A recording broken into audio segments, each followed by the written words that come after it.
The transmission has started. Great.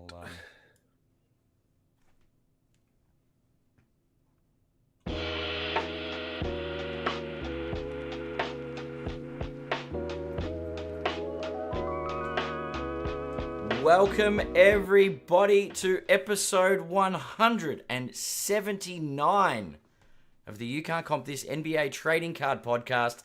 We are your host, Adam, Amy, and Russell Gibson. Russell rocking the MJ rookie t-shirt. Oh, yeah. I was going to say, I don't Happy have New Year, my... mate. I've got an NBA Champions Lakers thing on. Not my not Christmas bad. present, which was a Scottie Pippen jersey. It's a very thoughtful Christmas present. Yeah. It's almost like your better half is listening to you when you like babble on about basketball cards. When I talk about the things that I enjoy and like and stuff. Pretty handy. How are we? Happy New Year. Yeah, very much Happy New Year. I say we just get straight to it because there's no way we're going to get through this run sheet today. So, let's get started. our first story is all about contrast. We're going to talk about the growth of PSA, and then we're going to follow that up with the Beckett CEO pleading guilty to fraud. So, it's an interesting little tidbit, I think. Oh boy. Righty, so PSA is growing, and I think the best way to categorize or summarize this is just, to me, it's just logical that they would start to do this around the world. So basically what they're doing is they're going to have a PSA Canada office, so then people can do submissions into that. Yeah. And then the plan in the future is to then go into Europe and go into Japan, so then people can drop off and postcards into these locations here. Yep. The interesting one for me with Japan is obviously the location. I think strategically, so throughout that sort of Asia Pacific area, I was surprised we didn't get a look in. I feel like Japan can also cater for Australia it's too. APAC. It's not, Asia Pacific. it's not that sort of like far away, is it? And True. I think from my sort of own OCD and my love of Japan is that they very much do have an attention to detail. They really do appreciate, the finer points of it. And I think in terms of, don't want to be a dick about this, but in terms of, fraudulent cards and stuff like that, I think it's better in Japan than in China. That's that very, very valid point. Yeah.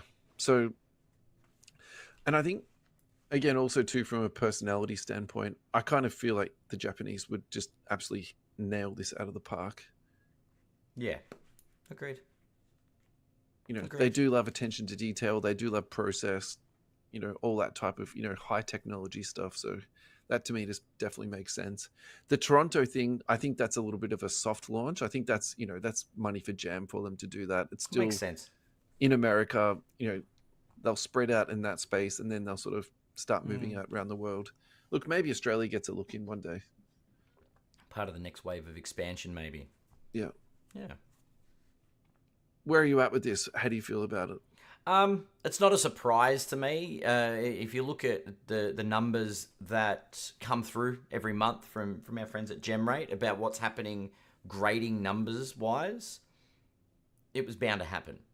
Yeah. Like it's the rate at which PSA are growing, you've got to make allowances for that, and I think that's part of their plan to be the market leader, and they've kept their foot on the accelerator these past 5 years. I think how I feel about this is that, to me, it's a risk they didn't really need to take. It's like everything for PSA is going so well. Everyone just makes the effort to bring the cards to them. Like, why do they need to make the effort? Do you think it's making things easier for them? I don't think so. I feel like if you've got this massive, central headquarters, apparently they've got this thing the size of, a football field. Yeah. For their processing plant, like, why do they need to take it out? So what I take away from this is that they view the hobby as being very strong.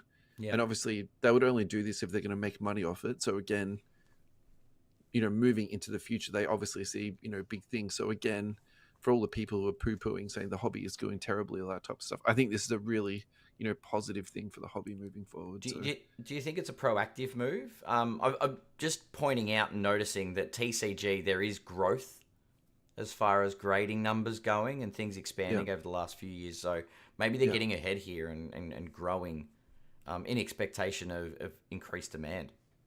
So at the Christmas party that we went to, that was, for me, that was the takeaway that I had from it, is that the guys who were flipping cards were moving out of flipping NBA and going to Pokemon, because there's just exponentially more activity happening at the moment in Pokemon.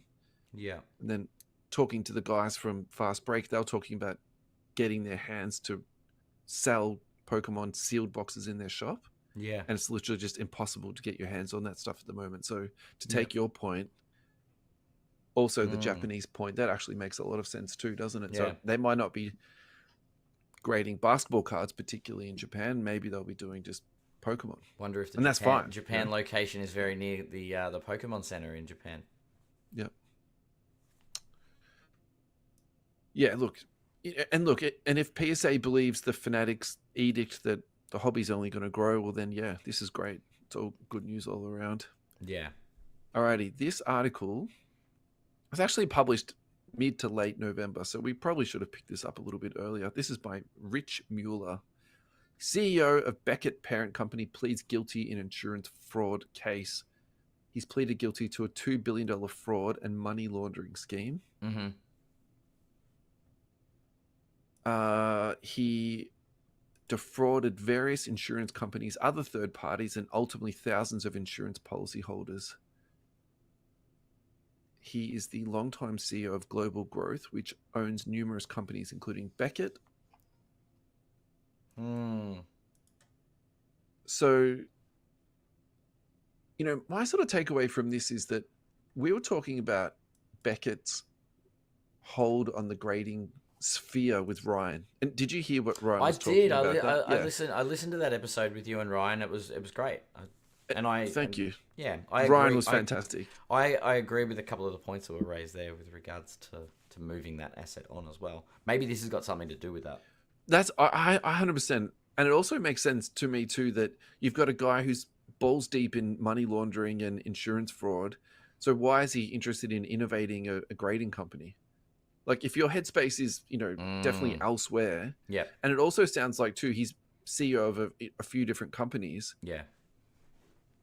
So he's flipped. And so my take was, why is he selling this distressed asset? Okay, so that explains this part. Like, clearly he needs to pay for his legal fees and probably, compensate some people. Like, that all makes sense. It also if makes he's a sense. CEO, maybe they're selling because it'll distress the asset further when this comes to light. That's why they moved. Too. Yeah. Sure. I'm assuming he's got some sort of ownership stake in all of this too. I feel like these days, CEOs with their bonuses and all the rest of it, there's no way he hasn't got, some type of vested interest in this. Yep. But I think they're trying, the rest of the board will be trying to get out to sort of get something back rather than watch it go for nothing if he takes the ship down, so to speak.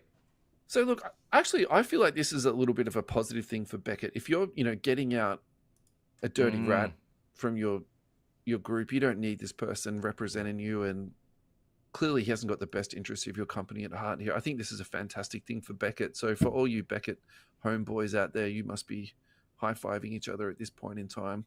Yep. The other thing to high-five about too is that maximum penalty of 5 years for conspiracy and 10 years for money laundering. So this guy actually might be away for quite a while. A decent chunk of change, which is kind of interesting in itself, isn't it? Final thoughts before we move on from this one. It's a good thing for the hobby. It gives an opportunity, especially like you and Ryan were talking. It can give something fresh to Beckett. So yeah, I think for me, it's a little bit of a slap in the face for the hobby in one way, because it's like the people that you trust to verify and make sure things are all well and good in the hobby, and then you've got someone actually who's very dishonest there. So I think you can also look at it from that point of view to say, has it actually discredited and brought down their brand? Look, I hope that isn't what the outcome is, because I think we really do need a second piece of competition against PSA, and hopefully BGS will be that. Yeah. Alrighty, let's move on, mate. The next one is talking about incorrect patches being put into cards from Panini. I think the person I would like to credit in terms of doing this content well is our friend who's been on the podcast, Matt from Matt's Card Shop. So check him out on YouTube at Matt's Card Shop, MattsCardshop.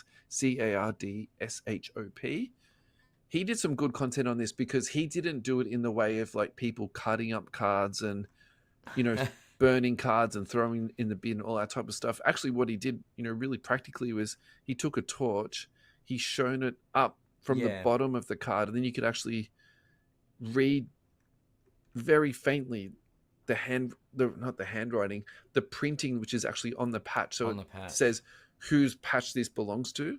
Yeah, because he got like a white one because it shows better. It's got transparency to it.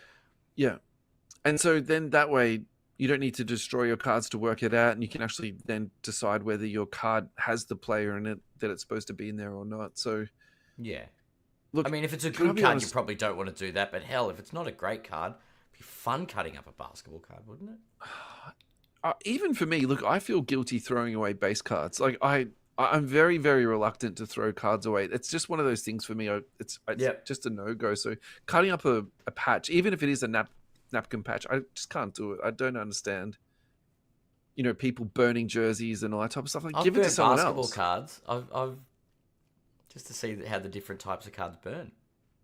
Did you record it at least for scientific no, it was more around a proof or campfire, something? just flicking them into the fire. Were beverages involved in this experiment? There may have been other beverages of requiring an age limit. Yeah. Being met. Yeah.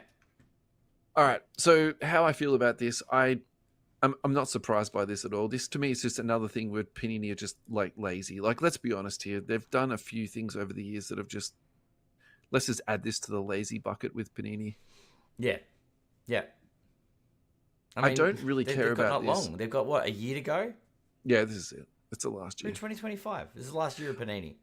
I don't really care about this if it's a non-associated or non-game worn patch. However, if it's a game worn patch that I'm buying, I would like it to be from that player. Like, that to me would be... So I'll talk about my own PC because it's easier to relate this. Yeah. If I'm buying De'Aaron Fox cards, I want it to be a game worn De'Aaron Fox, not a Dayron Sharp game worn in a De'Aaron Fox. Like, that actually is like a little bit tweaking my OCD, if that makes sense. No doubt whatsoever. Yep. Where are you at with this, man? Look, it's just not cool. Like, if you're gonna put something in that says it, like, it's representative of a player, don't shortcut it. And just because it's your last year, we know how these things go. Like, you might get the license back. Tops were out for a while. Now tops are back. You know what I mean? Like, it's swings and roundabouts. I wouldn't leave I wouldn't taint our hobby just because you lost the license. I actually agree with that take a lot. I think that's a really good take. I think just because you're going to be losing your job, it doesn't mean you post in the last 2 weeks while you're on notice, right? Does it? Because there's, your next job coming, your reputation. Mm-hmm. And actually, technically, they're not out of the hobby. WNBA, they've kept that. So, yeah. Which is going great guns. And I think that product could be slightly improved. Not to segue too much, but the patches in that are actually... I've never actually seen a game worn or game used WNBA patch. Yeah. Out of ultra modern Panini. So that would be great if they did fix that up. So to take your point, that would be great. There's a few other things they're keeping too. Yeah. I mean, that sort of second league UFC they've signed, the EuroLeague stuff they've kept. Like, they're not exiting the hobby altogether. And they'll work out something out. That's the other thing too. Of course. They're going to be a presence, and if they're tainting their image on the way out for basketball, then it doesn't bode well for them moving forward, because the having the trust of the people is very important. The really funny thing about this article, it actually says here that they take real jerseys. Do you actually believe that they are real? I do. I'm sort of at that point now. I'm so skeptical or, disbelieving opinion. I actually think they're just like, they've just bought 1,000 NBA jerseys. Maybe they're not even NBA jerseys to save money. Oh, okay. And then they cut it up and put it into the jersey. Because if you think about it, like, if it's just a straight napkin patch, like, that really could be cloth from anything. Yeah, it's true. Like, would you No, really put it past them that it's just a piece of cloth? And also, what's I at that really point? like to hope that it's not. But what's the difference between a piece of cloth and a piece of jersey when it's not associated, not game worn at that point anyway? Like, actually, what's the difference? So like just getting like a random bit of tea towel or something and just chucking it into a basketball card. Yeah, for those napkin patch ones, 100%. I think for the, your 2-color and your 3-color patches, like that makes sense that would come off an NBA jersey. I think that has to be. What do you reckon? People just go down to like, I don't know, the local market and buy a knockoff jersey and just put a slab of material from it in. I mean, I'm almost taking this a step further to say it's not even a knockoff jersey. It's just like a It's piece just of a bit of cloth. material. It's like, oh, Yeah. what do they wear? Green. Okay, let's get green and just chuck it in. Yeah. Wow. No, surely there'd be some level of quality control at Panini where that stuff would need to be documented to an extent. I say surely, and then we find out things aren't really well documented. Yeah. So the example they had in this is that it just showed the team colors, basically. Yeah. The Washington Commanders, maroon. That was it. Yeah. But you could stick that onto any piece of maroon fabric. That's true. Right? That's true. Because if we're accusing them of laziness, no, think about it. It takes a lot of effort to get a jersey, cut it up, lay it out nice and flat, put the stickers on, right? Wouldn't it make sense? You've just got a piece of fabric coming off like a big looped fabric roll, and then you sort of put the sticker onto it like that. Like, imagine like the volume they'd be doing for this. Yeah. All right. Final thoughts, and let's go to our first break. Final thoughts. Yeah, I would like to hope that Panini have more integrity than that. That's all I've got. Is I would like to hope that Panini have more integrity than that. Okay, sorry, maybe I'm being a party pooper right now. I apologize. I don't know. I try to keep things positive, but no, I would worry if they don't. Do you know what I mean? Like that's terrifying. Yeah. Alrighty, Fast Break Trading Cards. Thank you so much for your ongoing love and support. It's fantastic having you on as a sponsor. Check out Fast Break Trading Cards at 75 Tulip Street in Cheltenham. Fridays 12 to 6 p.m, Saturday 9 to 5 p.m, Sunday 10 to 4. You can also contact them. 9968 550 is their phone number. 03 would be the area code for that. Now, guys, when you get into their shop, you will find an amazing selection of singles in a locked up case. You'll also find a large selection of sealed product, and they've also done this really well. And this is what I want to talk about. I was in their shop this week. They've got $1 boxes, $5 boxes, $10 boxes, $20 and above, just so you can sit there and flick through them all. They've got NBA, Pokemon. Pretty sure they got some baseball and some NFL. They've got TVs up on the wall. You can just go there and relax for a couple of hours, watch some sport, talk to the guys behind the desk. They're always happy to have a chat with you. Fantastic environment and culture down there. It's what you want to see in a trading card shop. Again, 75 Tulip Street, Cheltenham, Friday, Saturday, Sunday is their opening days and hours. Thank you again, Fast Break Trading Cards.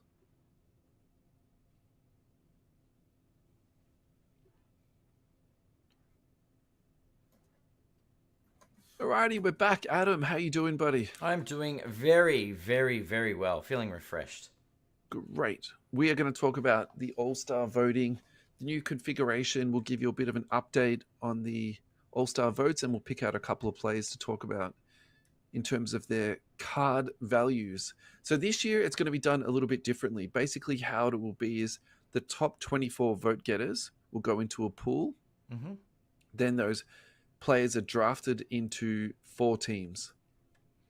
Yep. Each 4 teams will play 3 games in a type of small round robin, like pickup games, if you want to call it that. And there's not actually timed games. It's the first team to 40. That's when the game ends. So I really like, the thing I like about this the most is that it's the top 24 vote getters, because sometimes I feel like people are put in positionally, and then someone else gets knocked out when they probably should be there. So in my head, the best 24 players will be there. I think that's Yeah. really important to me. So I like that a lot. Yep. I think it's positive that more players are getting recognition, but Yeah.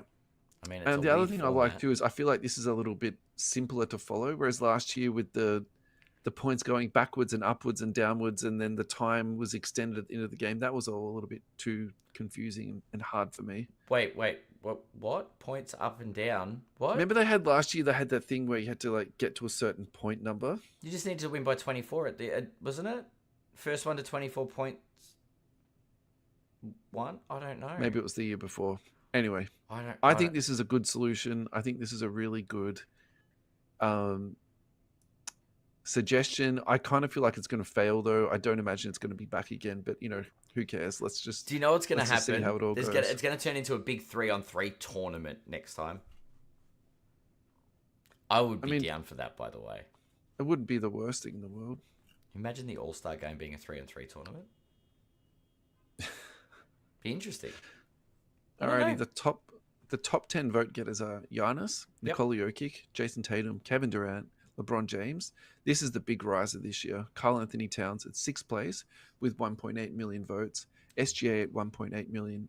Wemby at 1.6. That's awesome to see him in the All-Star game. Mm-hmm. Anthony Davis at 1.5 million. And the 10th, which is a little bit surprising for me, LaMelo Ball. Wow. At nearly 1.5 million. Yeah. That is surprising. Yeah. Yeah. Really surprising. So I thought we'd pick out a couple of guys to talk about from that top 10 list. And the 3 that I picked out is Karl Anthony Towns, Anthony Davis, and SGA. So okay, hopefully all of my links are working. Now, I thought we'd do Karl Anthony Towns first because this is somebody who, in terms of hobby value, he was the number 1 overall pick. There was a lot of hype going to this guy. And obviously, hype also means money. Yeah, of course. And then obviously he is, absolutely down in the dumps. But maybe this is a nice little opportunity to get into the Karl Anthony Towns market for a little bit of a rise up at the moment. So he came into the league 2016, 2015, my mistake. Mm-hmm.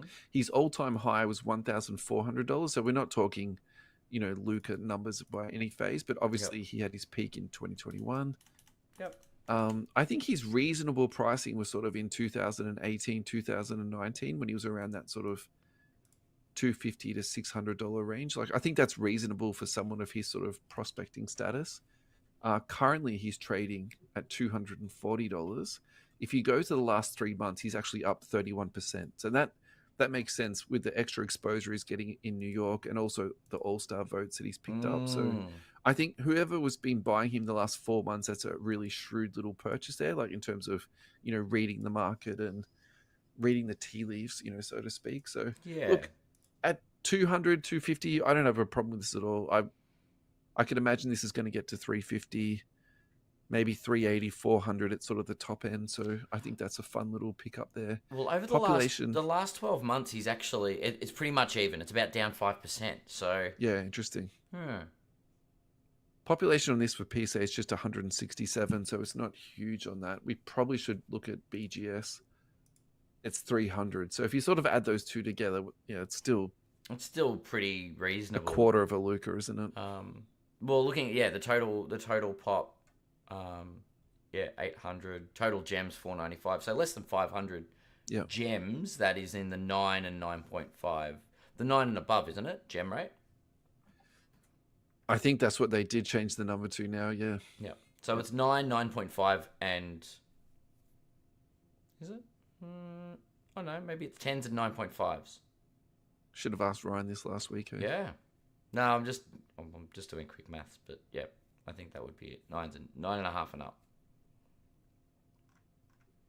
Alrighty, this next one is actually Anthony Davis. This is from Card Letter Headlines.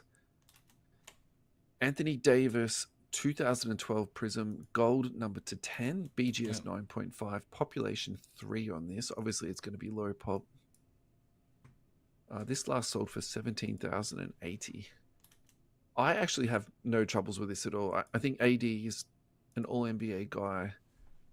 I think the gold do very well, and this sort of low-numbered Prism stuff is in my head, long-term holds, long-term purchases. I think Yep. it's money in the bank per se. So interesting, like to me, that I was expecting him to have more of a spike after they won their championship. So it's a bit of a dynamic one for me that he's rising up now when Yeah. nothing's really happened for him sort of the last couple of years. Like, if anything, I feel like the Lakers have sort of stagnated a little bit. They haven't. He started the year strong. Yeah, AD really did. strong. Yeah. Look, I think he's playing really well. And, I think in terms of him fulfilling his talent, I don't think he's. I think if Mm, his career ended in the next couple of years, you wouldn't really say he didn't, get to his peak. I think he's played well. I think he's had injury problems, definitely. But for sure. yeah. So look, I'm going to put my helicopter hat on here and sort of, just zoom out a little bit. I actually wonder if this is more something about the hobby and that people are now starting to value that low numbered stuff a lot more. Yeah. The black golds, the golds, of Mm, course, the nebulas and the blacks and all that type of stuff. But I sort yep. of feel like that sort of higher value is also now being accrued to golds. And I really think, there's so much stuff to pick up in the hobby these days. And, once it all starts to, zoom down and we sort of move forward in the years, the kabooms, the downtowns, the Yeah. blank slates, the golds, the black golds. I think that's the stuff that people are going to be holding on and collecting. So I Yep. think that's a really good pickup. So congratulations to that. The third guy on the list here is SGA. So this is from @ThunderFocus on Twitter. SGA, since Chet Holmgren has gone down, 33.8 points per game, 6.1 assists, 5.8 rebounds, 2.3 steals, 1.2 blocks, which is insane. 53% from the field, 39% on 3-point attempts on 6.7 attempts a game. So it's high, but not crazy high. Mm-hmm. 64% true shooting, and a 16-3 record. So I think this is the perfect time to check out his silver rookie card, which is sitting at population of 677, excuse my speech then, and is now trading at $700. In the last 3 months, this is up 16%. We've been talking about this card, not a lot this year, but enough. I feel like we've spoken about this. Enough. A I lot. shouldn't say this year, really, should I? I should say this season. We've been talking about Shea a lot this season. And I'm not surprised that he's got this upward trend. And I feel like we spoke about this and we sort of said, could this be $1,000 card, didn't we? I think we were trying to figure out where it sits and where he sits. Yeah. I think is the best way to characterize it. Because he's a great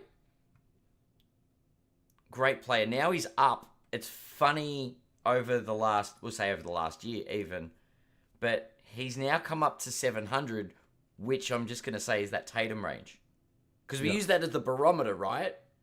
I think Tatum is a great barometer. Yeah. And I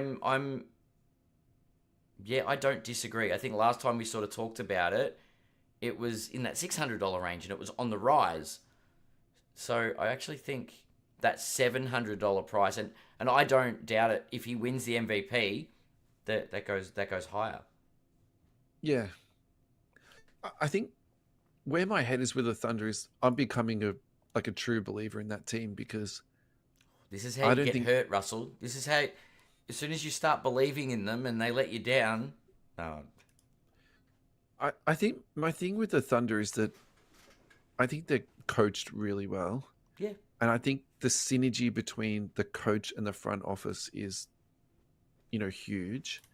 Not all teams have, let me rephrase that. Very, very few teams have that. Mm. The other thing, I've been watching probably more Thunder than I care to admit. I think the other thing about that team is their chemistry. Yep. If you could measure chemistry, I actually don't know any team that has half of the chemistry that team has. Like, their post-game interviews are almost becoming like legendary, the way that they're just so happy together. I just don't think you can sort of measure that, right? Yep. So add that, plus the youth of the team, plus they've currently got their second best player out. Let's just call Chet the second best player. If you could say to me, oh, they're the third best player, I wouldn't even argue, but that's fine. Like, whatever. Yeah. His second or third best player, they're out. They're still playing this well. they're all young. They're going to keep getting better as they grow together. Plus all the assets they're going to add into this. Like, how can you not be optimistic about this team? Yeah. Yep. So I really think you can apply that to his popularity, moving forward too. So he's look, a key part of this success on this team. Yeah. For sure. Look, honestly, I think this guy is a buy, and I think this is going to still go up. I think the only reason why I'm not super high on this is because when you go back 2 years, that was probably the time we should have been jumping up and down about all of this. And again, if we had read the tea leaves better, I think that would have been better. But so look, if you guys are going out now and buying these and picking them up, I don't have a problem with this, like at all. Yeah. Probably my only thing is like percentage wise, how much more is this going to be going up? Yep. I don't think this is like home run stuff. Yeah. I don't think it's home run stuff, and I think you're right to have that optimistic view of the Thunder, and I understand why. Now they're the best team in the West, right? As far as, if not the best team in the league, on paper. Like, look, their record, the way they've been playing, they've been together for long enough. Until they beat the Celtics, I feel like that's unfair to say that they're the best team in the league. Well, they've got one of the best records. They've got in the top two as far as records go, right? Definitely. No, if you say that, I'll be like 100%. But you know what I mean? So like, we have to respect the Celtics a little bit. Sure. Well, we don't have to. We can throw shade wherever. Anyway, the thing I'm concerned that worries me is, what are their assets? It's something like, is it 28 first round picks or something crazy? Yeah, it's come back a little bit, but yeah, that's correct. If they don't, like, I'm worried that they're just going to waste those picks. I think they need to, if they need to step up a level, they need to, whatever they do with their assets to take that next step needs to be smart. And I feel like if they make the wrong move, they could fall very quickly. Because that could upset that chemistry thing we were talking about. I get what you're saying, but at the same time, that doesn't stress me, even if they do make a couple of mistakes here and there. Because actually, what's going to be really fun to like watch is their pick swaps. So that could be really interesting. In 3 or 4 years down the road, they might be getting, say, the number 1 pick or the number 2 pick, and you can't really muck that up. Even if you muck up 20 other picks, then if something just falls into their lap that's too good to be true, and even I could get it right. Do you know what I mean? True. So I'm more Presti will be fine. I'm more concerned with and them screwing it up is what I mean is they end up trying to go for Jimmy Butler for argument's sake. Yeah, sure. And they throw a bunch of picks at Miami. Sure. To get the superstar to get them over the line, and the superstar destroys their chemistry. That'd be my. I hope they don't make that mistake. My counter argument to that would be that they literally gave away Josh Giddey for not much at all. And I think the reason why they did that was for chemistry and floor spacing reasons. So I feel like if they can make a decision like that, it gives me confidence that they won't do something too stupid for chemistry moving forward. I feel like they're going to consider all of that. Yeah. If we have to do an emergency pod about Jimmy Butler going to the Oklahoma City Thunder, we'll revisit this point.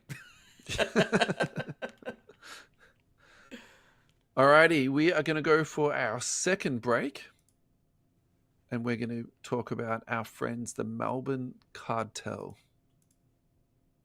Thank you to Darren and the Melbourne Cartel for your support. We are very, very grateful for you.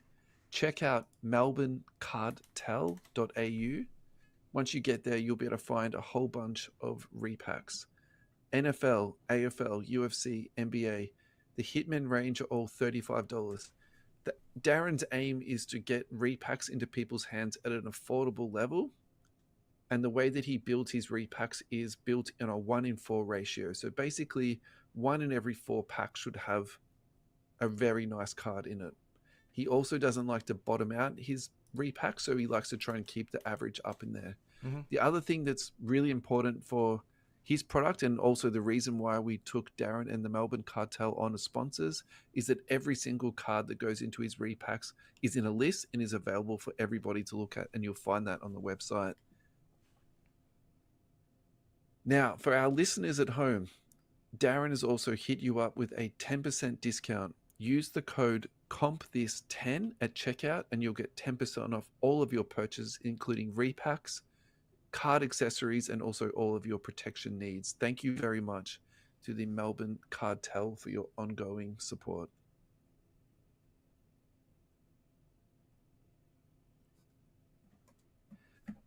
Adam, we are back. How are you, buddy? I'm great. We're over the halfway mark. Yeah. Alrighty. Now, this next one is from the Australian Sports Card Scammers Exposed page. Now, this is a page on Facebook. The idea behind this page is for education purposes and also to hold people accountable when they're running scams and to inform other collectors of what's been going on and who to avoid. Now, this one is not actually calling out a person per se. Well, it did. It was a bad deal, but it was something that I want to talk to you about because we've been talking about this the last couple of weeks. So this is about somebody buying a raw blank slate online. Yeah. And then when it arrived to him, it just seemed a little bit off. And when he looked further into it, actually it turned out to be a counterfeit card. So wow. If you would like to find this, you just need to go on to the Australian Sports Card Scammers Exposed page. I'll put the link into the podcast description, of course. The other thing that you'll be able to find on that post comments is obviously the eBay seller. I've reached out to them to see if they would have a chat to us about how they came across selling it. Unfortunately, they've declined to engage, but hopefully they'll respond to my questions or invitation soon. But looking at it, I mean, now the issues are highlighted and, explained to you. It's kind of, you can see it. And I suppose also too, once it's in your hand, you would have a better idea, but it's a pretty decent fake. Yeah. I'm showing I can kind of understand how you would get not tricked by that, but how you could purchase that online, Yeah. That's, yeah, that scares me. Well, I think the reason why I put this into the show list is not so much to humiliate somebody or, point out that somebody's done something wrong. It's more just that... It's awareness more than anything, isn't it? It's awareness, but also too, I just feel like that to me is a really good fake. That's how I feel about this. Yeah. They've got the hollow stuff in it. It's got the indentations in it. It's got the gold lettering. It's not just someone's, printed this on their home computer and chopped it up and sent it out onto eBay. I feel like, a decent amount of effort has gone into this to do it. So yeah, that's crazy. I think that's the part that probably worries me the most is that, we spoke about this with the Prism, the fake Wemby base rookies. That's yeah. I'm just trying to look at I'm looking at the photos and it just scares me. Yeah, because I think if I looked at that online, I just wouldn't be that stressed about it before I bought it. So I understand how that transaction could have gone through, but yeah, that's my perspective. It's just that I just think they're getting so good now, and it's just I think you really do have to do your diligence a bit around what the card looks like, and that's what we spoke about on the last time too. Just knowing what the product should look like, having your source of trust, your source of truth. That's the right word, isn't it? Yeah. It's and once again, we've talked about. I mean, there's a lot of different topics in this area, and I mean, obviously, we don't want to rehash it over and over again, but the thing that upsets me with this stuff is it's the intent. Because I know there are people that make custom cards.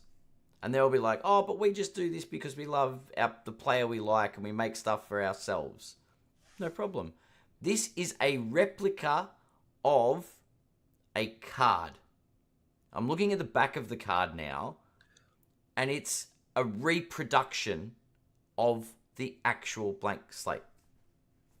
So you say replica, I'd say counterfeit. What's the Counterfeit. difference? What's But, okay, but cool. it's Yeah. not the original. It's not an original card. But on the back, it's got the trademarks and the copy. You know what I mean? Oh yeah, for sure. And I think they're doing that to trick To you. deceive. Yeah, The intent definitely. is to deceive the Oh, person that it's the blank yes, slate. definitely.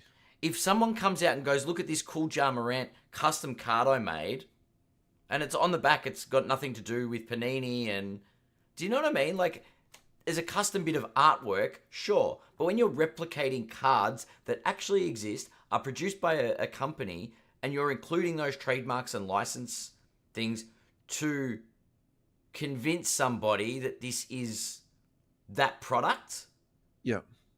that's just that's fraud.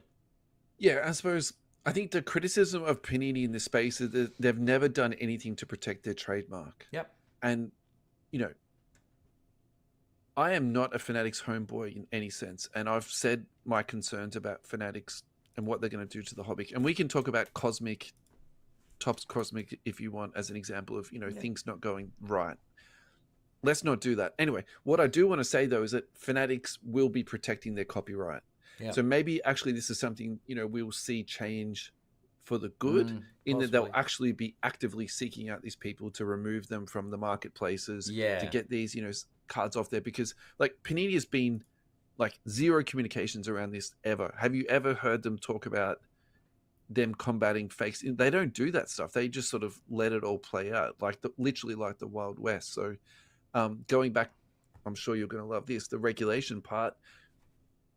This is actually where we might see a bigger player in America, a bit, sort of closer to home, sort of per se. They can control and regulate this a bit more. Look, you're emotional. Your response to it, I've got no problem with that, and I think it's the right response. But where I feel it's just like, how do I make sure that I'm getting what I'm paying for? That's the part that's really sort of unsettling in my mind, and it does put me off a little bit engaging in the hobby with people that I don't know in an unprotected space, I guess, in unprotected platforms. So I think that's the other thing too. It's like, it's kind of lucky this guy bought it off eBay, because then there was that refund policy, bit of protection firmly in place. And so as painful and that's as probably, it can be. Yeah, and it's painful, but at the same time, at least there's some protection there for you. True. I mean, I would like to see people like this get removed from eBay platforms. Like, I know they could just open up a new account and all that type of stuff, but still, let them make them start from zero again. Yeah, I think that's what really should happen, and maybe eBay needs to be held responsible too for that. Yeah. Well, they need to do their part, really. Let's give this post 3 minutes, because I feel like it's been given a lot of time on Sports Cards Nonsense. This is something I put up. One of a kind, John Stockton Lakers Game 1 patch autograph from that unforgettable time. He was traded with Karl Malone to the Lakers. A true eBay 1 of 1 for the ages. Hashtag you can't comp this. Hashtag fake patches. Hashtag basketball cards. So look, I had a lot of people messaging me on DM. Some not very nice things said about this one. One guy said that I shouldn't be reproducing, which is like, I feel like you went a little bit too far, buddy. I mean, look, I kind of felt like I had made enough jokes in this that it would be obvious that people would know this was a joke, but there was a lot of people that didn't realize it was a joke, and it kind of worries me, And there was actually some guy ranting an hour later, and he still didn't realize it was a joke, which actually was kind of funny. But okay, so I'm just going to break it down for you guys. The parts that was intended to be humorous, fake truths. Fake truths. Oh boy. The Lakers Game 1 patch, obviously that's fake. The unforgettable time he was traded to Los Angeles. He was never traded to Los Angeles. A true eBay 1 of 1. You all know how much I hate that eBay 1 of 1 phrase. And then I even put on their fake patches, but still, that wasn't enough. But it's in the news. Fake patches are in the news. True. Do you think that was misleading? It might have got people's attention, thinking a Stockton patch.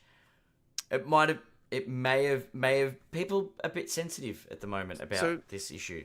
This was also part of a double-blind test where I put the same picture up with a different caption, so people could talk about their childhood memories. Are you testing the algorithm? It literally received 1% of the attention that this rage bait attracted. So Not that that really proves anything. I but... chuckle a little bit, but I do notice a tendency towards people commenting on the negative rather than getting around good news stories. But negative media, that's what we should call social media moving forward. it is a little bit. Can be. All right, third and final break time. US Sports Cards Australia. Thank you, Ross and Michael, for your support. You know how much I love you too. Go to ussportscardsaustralia.com.au. You will find a whole bunch of stuff on there.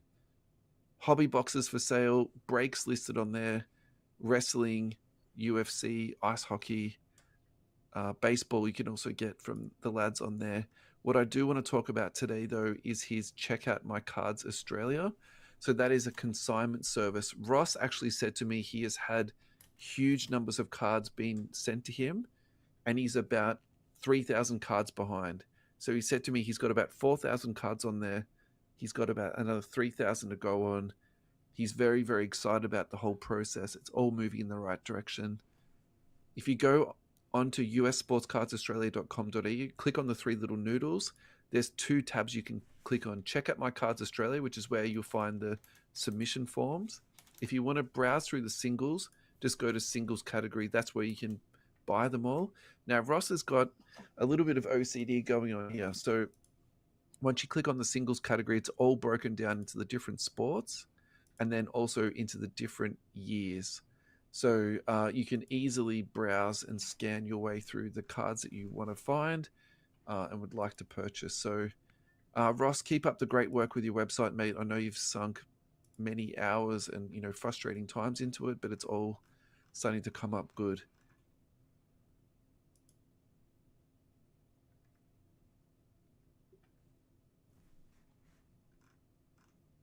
Alrighty, Adam, this is our last segment of today. Look, I'm going to change up the sheet a little bit. So the next thing we're going to do is time to buy. And the next thing we're going to do after that is Zach Edey. Because I just really liked the other day the way he pushed around Draymond Green the other day. So I think I just want to talk about that on the podcast. It was just fantastic. Alrighty, now this is Draymond or... Draymond like tackled him from behind, and then Edey just stood up to him, and Draymond actually looked like a child. I think Edey's going to be a beast. All right, let's just go straight into it. Let's do it. So Zach Edey versus Draymond Green. Basically, it's just Draymond doing Draymond stuff, fouling people from behind as he always does, going after rookies as he always does, and then literally. Does he always go after rookies? I thought he goes after anyone. I didn't think he discriminated. He definitely does. He always goes after the rookies, just like what KG used to do, right? Like it was the same sort of bully mentality sort of stuff. Edey was just an absolute beast. He just stood there, and I got to be honest with you, I feel like Draymond backed off a little bit as Edey was coming towards him. So, 10 points in my opinion for Zach Edey, and I'll say minus 2 points for Draymond, because it's not really that surprising who would Draymond doing Draymond. I'm watching the replay right now. Yeah. Oh, look, he probably got pushed by Edey or nudged, and we got a bit shirty about it. No, I don't think so. I think Edey just bodied him out. He's just a child, playing with a man, really, at that point. Yeah, I feel like Draymond's got to control himself, doesn't he? So look, okay, I've spoken about that part. I think the next part too is the Memphis Grizzlies. I think that's a sick front line. Edey and Triple J together is just like my cup of tea. Big bodies, high basketball IQ, good fundamentals. In terms of floor spacing, I love that Triple J Zach Edey pairing. There's a lot to like. I like it. I like it a lot. Yeah. So I think the other thing I want to mention just really quickly in this space too, it's just a change of an era. So we're looking at the standings right now. We've got Oklahoma City at the top, Houston Rockets at number 2 at 25-12. So congratulations to the Rockets. Memphis Grizzlies did not see that coming. At 25-14, despite Ja Morant missing, a heap of games. Then let's just go down to 10th. We got the Warriors at 19-19. So, I think I've already said this on the show, so I'm not going to crap on about this too much longer. But I think it's just been a bit of the last couple of years has been hard for me watching the Warriors just sort of disintegrate, in front of your eyes. And I think this is just another thing. You've got Zach Edey just, standing up to Draymond Green, which is not something that happened a couple of years ago. So yeah. Standing up to, like, is it the case of he's just old and slower, and he's not the Draymond of old? I mean, at least he's not kicking people in the groin. I just don't think 6 years ago that would have happened. I think Draymond would have like tackled him down to the ground 6 years ago, whereas now like Edie just stood there and took it. Fair, just stood Do you know there what I and mean? copped it. Like, Yeah, fair. Yeah, it was just like a child trying to jump onto his back. It's just like this is nothing. Get off me, old man. Yeah. Yeah. All right. Thank you for letting me get that off my chest. I just really enjoyed that. So, alrighty. Now this next one, this is a very deep cut. This is from @ArtKaroon, spelled KAROON9. I'm back in accumulation mode for sports cards again, and I can definitely see good value in LeBron Grails. Now he has got a card ladder snapshot here of index data, which we spoke about. We spoke about this particular snippet a little while back, didn't we? Have I done this already? Have I? I think we talked about this before Christmas. We touched on it at one point. Okay, fuck it. Let's just take this out. Don't worry about it. I'll just edit this out. This is the card ladder, remember? Yeah. The time to buy. I'll edit this out. Okay, cool. 51 minutes, 13. All right, no problems. I probably have to edit the I'm happy to talk about it again. I like this stuff. But we could look at the total market. I reckon we should maybe. If I've already done it, yeah. If I've already done it, don't worry about it. Yeah. Sorry, mate. That's my bad. My bad editing. Who do we want? Alrighty, let's talk about Bradley Beal coming off the bench. So this is another interesting story for me, just in the sense that the Suns never really made 100% sense to me in terms of having Bradley Beal, Kevin Durant, and also Booker at the same time. So Beal coming off the bench, to me, makes a whole lot of sense. And so what the commentators have been saying about this, well, there's sort of 2 or 3 things that have been said. One, he's the highest person ever in terms of salary coming off the bench. Yep. And that's totally fine. The second thing is that now he's being assigned to defending and also shooting against bench players, which is a huge, advantage for that team. And I got to tell you, I actually don't understand why, more teams do this, because there's a blueprint for this, going back 30 years. So Kevin McHale used to come off the bench for the Celtics. And then also you got Manu Ginobili, who I would say very famously said that he wasn't happy coming off the bench. But at the same time, too, he was also happy winning all the championships that he did. And he goes down in history as one of the most winningest players ever. So it's not like you can't say to Bradley Beal, other players, haven't done this, and, you can't follow this example. I'd also say, too, I feel like the Phoenix Suns are at that point in the season where things aren't going the way that they wanted to go. They've spent an absolute bucket of money on this team. They've traded away all of their picks. They had to do something, to mix things up. So I actually love this. I kind of hate it that, NBA players get so mollycoddled sometimes. So, to me, this is really cool. Jusuf Nurkic is completely out of the Suns rotation. That's the other change that they made. And then Basketball Forever came out with this story in that Bradley Beal has agreed to waive his no trade clause to the Los Angeles Lakers, the Miami Heat, or the Denver Nuggets. So if he goes to the Heat, that's a Jimmy Butler.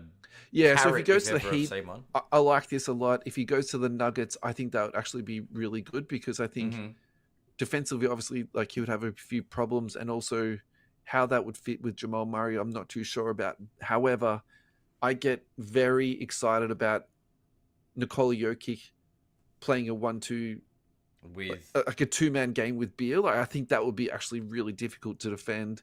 Moving on to impossible, actually. So that to me is like, that's a really cool one. I think Miami's an obvious. I think Miami's a possibility. It's the most realistic of the trades. Yeah, I think for me, the one that doesn't make sense though is like the culture part, because we talk about Heat culture and the whole. But Jimmy wants out. Jimmy needs out. Definitely, and actually the salaries are relatively comparable. Close, yeah. So let's just really quickly talk about Bradley Beal value. It's currently sitting at $125 for his 2012 Silver PSA 10 Prism. Population on this is just 31. I feel like with all the hype, that we have these days with, rookies coming out of the gate and getting a whole bunch of cash, it's not probably the worst purchase to make. The only thing about this card that I'm sort of a little bit worried about is that every time frame that I've looked at, it's going down. The last 6 months down 47%. The last 3 months down 20%. The last year down 66%. The last 2 years 78%. It's like, can I make a joke? How much more is this card going to go down before it becomes a good buy?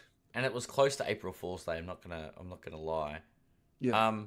There's a sale on the 9th of April 2021. And the all-time sales of this card, where it sold for 10K. I kid you not.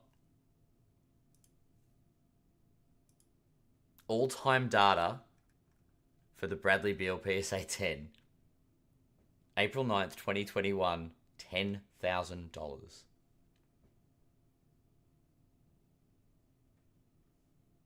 That's it. I've got nothing else. Yep. It's like an April Fool's gag gone wrong. Yeah, it's a crazy sale, but it's what? There's 10K and then surrounding it's 5,500 and 6,000. That's right. I think it's a true sale. Yeah, it's probably legit, but it's just like, I don't know. That's the COVID crazy, like just pointing it out. Like someone actually, yeah. That's cooked.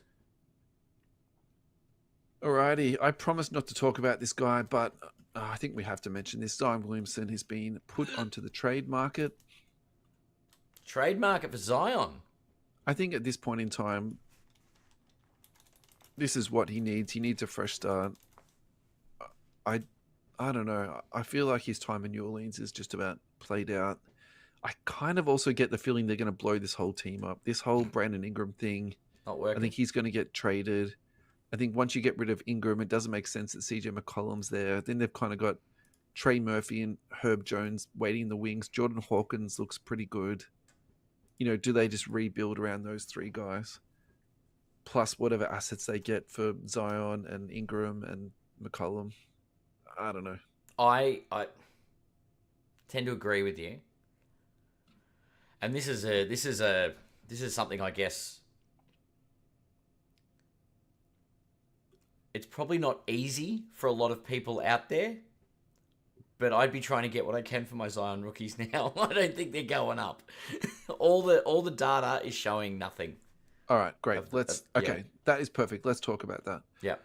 So his silver PSA 10 population is 1,800. Mm-hmm. It last sold for $215, so double the price of a Bradley Beal if we're going to talk about distressed assets. Yep. That is 3 1/3 times less than a SGA. Yep. So I'm actually on the polar end of this, and I feel like actually I've had this opinion for a little. I would say I've had it consistently over the last couple of years. At what point does this card become a good buy? Like, how much more can this card go down? I think that's what I'm really getting to here. I think we're about to find out. Yeah. Because I feel like it's gonna drop below that 200. And I think if it goes to below 200, it just becomes an instant purchase, and you just have to buy, and you just have to just throw all of your money onto the poker table. 25% over the last year, 46% over the last six months. Yeah. And look, even in the last 3 months, it's down. It just keeps going down. So actually, it's already been sub 200. There was a sale for 182, 190, and 190, and then it's 195, up a little bit. Yep. And there was another 195 in there too. So yeah. Yeah. So it's not crazy to say this is going to go below 200. He actually came back the other day, had a breakaway dunk. I was joking to my buddy about this, saying, how can you be sitting on the shelf for, a month or whatever he did, and then come back and do a 360 jam? I just feel like these guys are so freakishly athletic. It's almost not funny. Another Zion card that I wanted to talk to you about too. This is from IT_sports cards. This is on Instagram. This is the Panini Downtown PSA 10 from 2020. Okay. Now, basically, what he was saying was a lot of people have lost money on Zion, and if you bought in peak, yeah, you've lost an absolute Of ton. course, yeah. If you're buying on the downward, however, is this actually a really nice little pickup? So What was the my last sale response, on this? he actually didn't say what he purchased it for. So my response to this is, you purchase this card, you put it into your vault, and in 5 years later you get it out, and then you look at it. You don't stress about it week in and week out for the next 5 or 10 years. I think this is one of these cards that is always going to hold significant value. That's how I feel about these cards. But if in times of crisis, people do sell. Yeah, but I think there's going to be cards that people are going to value long term. And look, I could be wrong Sure, about this, sure. and downtown, I could be wrong about this, but my biggest hobby regret in the last 12 months was there was a PSA 10 Anthony Davis Kaboom for sale for 600, and I lowballed the guy and he said no, and I'm still kicking myself over that. Yeah. I think it's one of those things, you buy it, you put it away, you get it out in 10 or 20 years, and it is what it is. I just think I'm going to put that into that same sort of thing. So if this guy's picked up a bargain, it's just, it doesn't matter that it's Zion Williamson, he's going to go up and down. There's some stuff that's going to do really well. All right, so let's. I'm for the proverbial giggles. I've gone into our lovely card ladder. What do you got for me, mate? A Zion Kaboom from 2019. Sure. Last sold 1,800, pop 26. Would you pay almost $2,000 for a Zion Kaboom?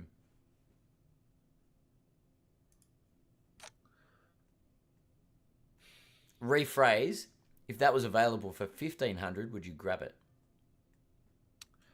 So my problem at the moment is that. So if I'm answering you honestly, Yep. Nikola Jokic at the moment for a silver PSA 10. Yeah. Population 178 Yep. is currently trading at 2,800, which I know is a different price point. Yep. But it's, I'm using air quotes, but it's only an extra $1,200, right? Sure. And so actually the problem at the moment is, so this is not a secret. I've been trying to buy a Jokic now for a little while. Mm-hmm. The problem is, even if you offer people comps at the moment, they're turning it down. Yep. And so Okay. we're segueing like really No, hard no, here. it's an interesting segue to. We're moving into like a different conversation, but what I'm trying to say is, like, I think this card is like really good value at the moment, to the point that people are actually turning down comp offers. So, Yeah. that's my answer to your question. I think that's a lot of money, and can you actually spend your money better elsewhere? The other one that we could really quickly touch on, which I think we'll talk more about next week, is Giannis rookie cards. So they're diving hardcore at the moment. Yeah, I've seen a couple of They've gone down like concerning 50%. ones. Yeah. Yeah. I was looking for the Zion downtown as well to see what this person was Roughly at. paying. Yeah. So for the 2019, last sold was basically $2,000. So the card letter, $2,000 US. Pop 43 on the 2019 downtown, not the 2020. Yeah. See, like the way I look at that, that's almost like 75% of a Jokic rookie. Yeah, Do you know what I mean? Like, that's in my head. That's they're different. That's where I'm at. Agreed. And there's only. Yeah, are they different types of investments though? Yeah, I definitely think so. But at the same time, like, it's not that far out of a ballpark conversation. Do you know what I mean? Like, that's you're spot on. You're more than spot on. That's yeah. All right, we got one more topic for today's show, Adam. We're going to tie this up, and we are going to do the Sacramento Kings. Just because I feel like Very indulgent. They fired their coach, which I was a little bit upset about. However, they have put together a very nice winning streak since he's been fired. The other thing to talk about too is Devin Carter has finally made his debut this season, and I have to admit, I'm really liking what I see from this guy. It's all hustle, defense, little bit of 3-point shooting. Actually, their on-off numbers with Keon Ellis on the court is just outstanding. So I more wonder if they just needed to play more of him in their lineups. But like whatever, they beat the Celtics recently. Okay. So I think there's a little bit to be optimistic about in terms of Sure. the Sacramento Kings. I was not this optimistic a month ago. Let me put it to you this way. So Yeah. and while we're doing that, we are going to look at De'Aaron Fox, just because I haven't looked at his prices for a little while, and it's my show. So let's do Fair. it, Dad. How do you say? Yeah. I like it. Let's finish. Yeah. Finish up with De'Aaron Fox. Population 593. Last sold for 157. Man, this is down bad. I haven't looked at this for a while. That shocked me. $157 in the last 6 months. He's down 7%. In the last year, he's down 41%. I mean, okay, that's what, $25 more than a Bradley Beal. That is really juicy, actually. It's an interesting. Look, I can't say this is if it's a buy, hold, or sell. You know what I'm going to say. I'm too biased, so I'm just going to leave this to you. 593 pop. Yeah. Look, just for disclosure, I was paying 600 Aussie for these, and I was like, look at me, I'm getting a good deal. So I think he's undervalued, but I also have my concerns with the team. Yeah, and they're not structured perfectly. Yeah, I have my issues with their ability to succeed, and as I've said countless times, I think there is a level, especially in a smaller market, where team success is a thing. So if Sacramento can't sort of make inroads into the playoffs, I think that could hurt Fox's value. Yeah. That said, $150 for this guy, I'm buying a Fox over a Beal. That's for sure. That's right. It's pretty close to the price point, isn't it? And the population is not out of control. I get what you're saying with that. If I'm going to be a Kings homer, though, Keegan Murray's still emerging, and I think this Devin Carter kid could really help them. I think their draft history has been terrible, and I think all they need to do is get somebody that can actually play in the rotation, and that is like a very positive thing for the Kings organization. I think this kid's going to play, so yeah, I think there's a bit of optimism there. Yeah. Do you not? I'll put my my Lakers homer hat on. Hit me. Well, De'Aaron Fox did ask for a trade before the coach got fired. I don't know about all that stuff. I'm not too sure what to believe in that space. I think Fox is one of those. Like Fox is great. I think he loves Sacramento, but I feel like it became because he's the floor general. He's the leader. Do you know what I mean? Like if it's him or the coach, and the coach wins, so they want to keep Fox. Okay, so to take that point, let's just also illustrate here. The Sacramento Kings drafted Marvin Bagley instead of Luka because they already had De'Aaron Fox. So another way of saying that is they chose De'Aaron Fox over Luka. Mm-hmm. They then chose De'Aaron Fox over Tyrese Halliburton. Yeah. And now they've chosen De'Aaron Fox over Mike Brown. So, like, let's just a couple of those choices were probably questionable. But what I'm trying to say is, like, let's just, like, sort of get this straight where De'Aaron Fox sits in the hierarchy of the Kings. I kind of feel like he's, like, the alpha in that, like, organization. So, yeah. That's like when Kobe said, trade me to the Clippers. Yeah. Yeah. He got what he wanted after that, didn't he? Mm-hmm. Yeah. Anyway, I don't think he requested a trade. I actually think they just fired the coach because they didn't like him. Like, again, that's a very Sacramento thing to do. They just fire coaches. Like, yeah, true. A bit. Yeah, as far back to Fox, as far as a buy, hold, sell, I think he's a buy at that price. I think I should probably pick one up. Anyway, all right, let's tie this off. Otherwise, this is going to be me talking about the Sacramento Kings. Thank you, everybody, for listening. Thank you, Adam, for a very lovely afternoon. It's been great. We are broadcasting early this week just because of our own social calendars. Don't you love summer? It is. Yep. It's January. It's the start of the year. The things. Aren't you going to the cricket today? I am off to the cricket this evening. Is it undercover or open? It is. It's at Marvel Stadium around the corner. So they'll close the roof? The roof has been closed all day. Okay. I was going to say, great, because it's raining right now. So. There's definitely no floods in the ground. Outside, maybe not so much. I might need to take an umbrella to the game. Have a great day, everybody. Take care of yourselves. Thanks, guys. We are out.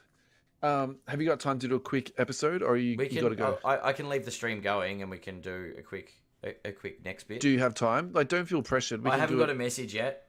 Oh wait. Oh, hang on. I just got a text. Yeah, that's fine. Let's do it another time. We Okay, can do it yeah, they're next just week. downstairs. Let's do it next week. Yep. See you, mate. All right, mate. I'll Have a great day at the cricket. Yeah. Well, I was gonna say if you want to start a bit earlier next Sunday, I know it's your